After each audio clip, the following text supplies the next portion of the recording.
với kênh Út Bảy. Hôm nay Út làm ức gà xào chua ngọt nha. Món ăn chua chua ngọt ngọt, ăn với cơm trắng rất là ngon các bạn. Các bạn thấy thích thì hãy vào bếp cùng thực hiện nấu món này nha. Sử dụng 500g ức gà. Út đem đi rửa giấm muối nha. Đường, Út sử dụng 2 muỗng canh đường cát, nửa muỗng cà phê tiêu xay, 50g me. Này lát Út dầm đổ nước sôi vào dầm lấy làm nước sốt các bạn. Một ít tỏi và củ hành tím băm, một củ hành tây nhỏ và ớt chuông. Út sử dụng 3 màu, mỗi màu nửa trái nha. Bột chiên giòn, dầu ăn, dầu hào, nước mắm và tương ớt chiên su.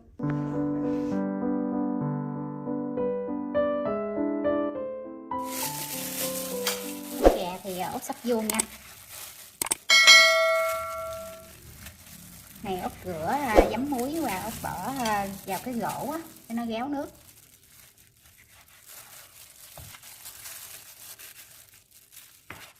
Sắc vuông vừa miếng ăn thôi nha.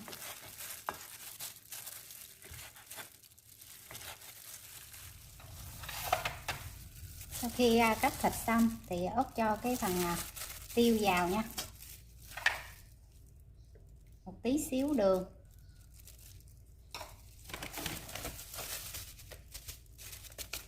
và một tí xíu muối, rồi trộn đều lên.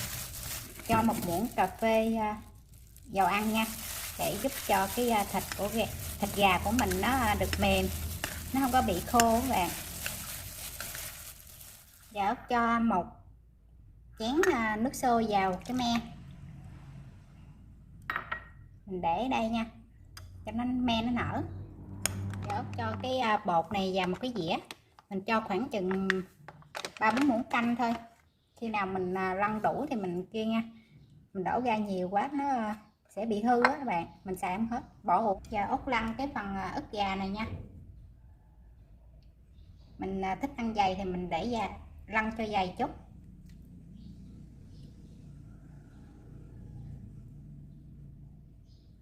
Áo đều cái bột lên phủ. Thịt gà Út đã lăn qua bột xong, giờ Út chiên nè. Cho thịt gà vào nha.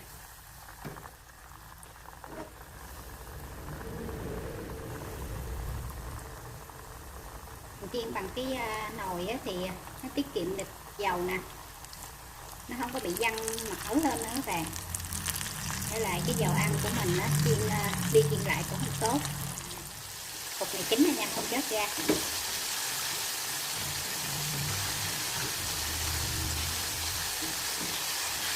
Đây nè, Út đổ nước sôi vô, giờ nó ra nước cốt nè bạn. Giờ Út luộc nha, bỏ đi phần xác.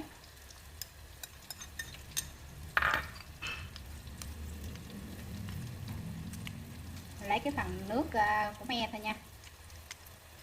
Cái phần sạch hộp bỏ thì Út cho cái đường vào nha, 2 muỗng canh đường,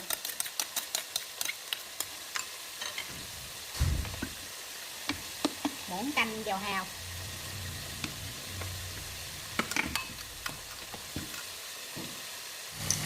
hai muỗng canh nước mắm. Rồi mình trộn đều lên.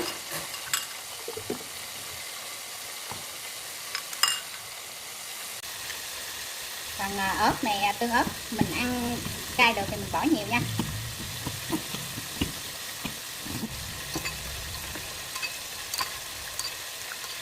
Tí bột ngọt vào, tí bột nêm. Rồi mình trộn đều lên nha. Mình pha như vậy khi mà mình xào đổ cái nước sốt vào thì nó vào vị nhanh hơn là mình nêm trực tiếp nha các bạn. Nó sẽ cái phần dầu chiên gà các bạn. Rồi Út bỏ cái hành vào, củ hành với tỏi nè, phi. Vàng Út bỏ cái ớt và hành, củ hành vào nha. Rồi Út cho cái phần gà vào.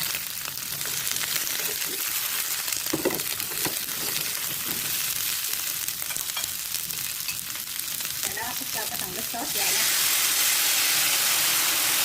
Có chọn lửa lớn nè để cho cái phần nước sốt nó thấm vào cái thịt gà.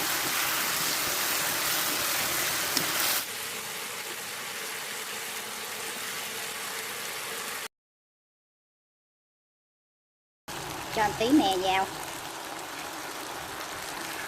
Rồi chuẩn bị dọn ra đĩa thưởng thức thôi các bạn.